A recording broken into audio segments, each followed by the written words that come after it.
कुछ बढ़िया वाले स्टॉक्स को थ्रेड पे डिस्कस कर लिया जाए। आज के बिग स्टॉक्स की कड़ी में क्या क्या शुमार हो रहा है, क्या क्या रडार पे?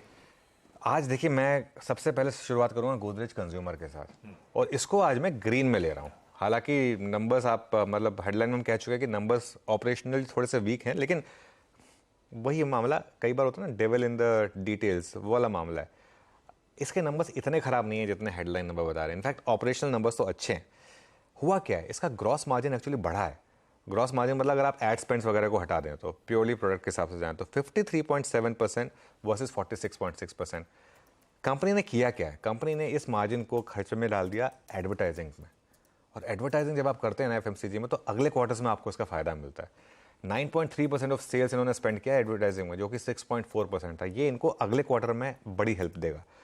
और एक चीज़, वॉल्यूम ग्रोथ देखी इनकी आपने, 12% की वॉल्यूम ग्रोथ है। लीवर की क्या थी, ब्रिटानिया की क्या थी, हमने डिस्कस किया था, मच बेटर। तो क्या होता है, सेल्स का एस्टिमेट क्यों मिस हुआ? सेल्स का एस्टिमेट इसलिए मिस हुआ क्योंकि आपने प्रोडक्ट्स तो ज़्यादा बेचे, लेकिन आपने दो चीज़ें, आपने प्राइस घटा दिए, आपने एडवांटेज लिया एक जो रॉ मटेरियल में कमी आई उसका। ये बिजनेस में अच्छी चीज़ होती है, अगर आपको जिस मतलब आप अगर उसको पास ऑन करें तो उसका इनको इम्पैक्ट हुआ।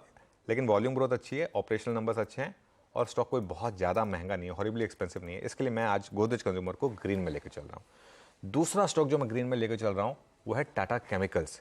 और उसका मैं रीज़न बताता हूँ आपको। टाटा केमिकल्स काफ़ी गिरा है स्टॉक। केमिकल में सारे स्टॉक गिरे हैं क्योंकि नंबर सारे खराब आ रहे हैं। हमने कल जीएनएफसी के भी नंबर देखे थे। कल टाटा केमिकल डे लो पर बंद हुआ था क्योंकि एक्सपेक्टेशन थी कि नंबर खराब आएंगे, लेकिन बाकी कंपनियों के मुकाबले टाटा केमिकल्स के नंबर्स ठीक ठाक हैं। रेवेन्यू 5.5% बढ़ा है, हालांकि एस्टिमेट बहुत ज़्यादा था।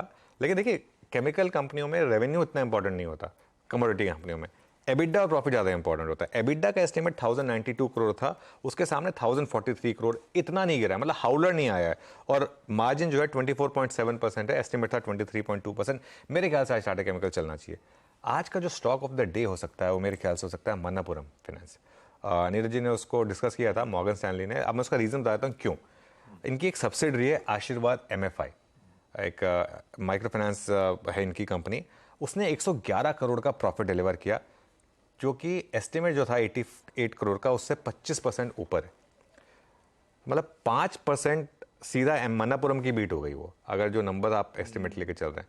मन्नापुरम वो अभी रिसेंटली ईडी वाला कौन सा मामला हुआ था इनका, जो एक वो एक रेगुलेटरी मामला फंसा था इनका, तब 100-110 तक आ गया था। वहाँ से स्टॉक ऑलरेडी चल चुका है मेरे ख्याल से। लेकिन फिर भी मुझे लग रहा है कि यहाँ से शायद थोड़ी सी तेज़ी आएगी मन्नापुरम में। और एक फाइनल जोड़ रहा हूँ मैं, वो है इंडिगो पेंट्स। इंडिगो पेंट्स ने जो नंबर्स डिक्लेयर किए हैं, आई पॉपिंग नंबर्स हैं, fastest growth in the industry. एक एग्जांपल देता हूं आपको। एशियन पेंट्स 7% ग्रो किया है, इंडिगो ने 29% की ग्रोथ दिखाई है। ऑब्वियसली इंडिगो का बेस छोटा है तो ऑब्वियसली इम्पैक्ट आता है, लेकिन इंडस्ट्री से 3 गुना बढ़े हैं। टीयर 1 टीयर 2 में इनका फोकस रहता है, और वो टेबल आएगी आपके सामने। इंडिगो पेंट्स 29% की ग्रोथ है, एशियन पेंट्स की 7% की ग्रोथ है, कैंसा इनरोलक की 5% की ग्रोथ है। और अगर आप ट्रेंड देखेंगे ना इसका सेल्स का और प्रॉफिट का, तो बहुत शानदार रहा है। स्टॉक थोड़ा महंगा है क्योंकि पेंट सेक्टर में है, लेकिन अपने सेक्टर पीयर से फिर भी सस्ता है। तो मेरे ख्याल से आज इंडिगो पेंट्स में एकदम ग्रीन वाला जो रेड पेंट और ग्रीन वाला पेंट जो है वो लेकर हम तैयारी करेंगे। भाई आज सारी तरफ हरियाली है स्टॉक्स में तो हाँ एटलीस्ट। स्टॉक में। गोदरेज कंज्यूमर वाकई वॉल्यूम ग्रोथ सराहनीय थी, 12% की। टाटा केमिकल्स अच्छे नंबर्स, ऑपरेशनली स्ट्रांग। मणिपुरम हाँ वो ईडी वाला इशू, लेकिन उसके सामने अब इस आशीर्वाद की दरअसल लिस्टिंग की भी तैयारी कर रही है मैनेजमेंट, वैल्यू अनलॉकिंग की तैयारी कर रही है। उससे पहले अच्छे नंबर्स, और इंडिगो पेंट्स गजब आउट परफॉर्मेंस इसका। देखते हैं, ये रखिए बिग स्टॉक्स आज के। इन सब खबरों वाले स्टॉक्स पे आगे डिस्कशन और डिटेल में करते चलेंगे।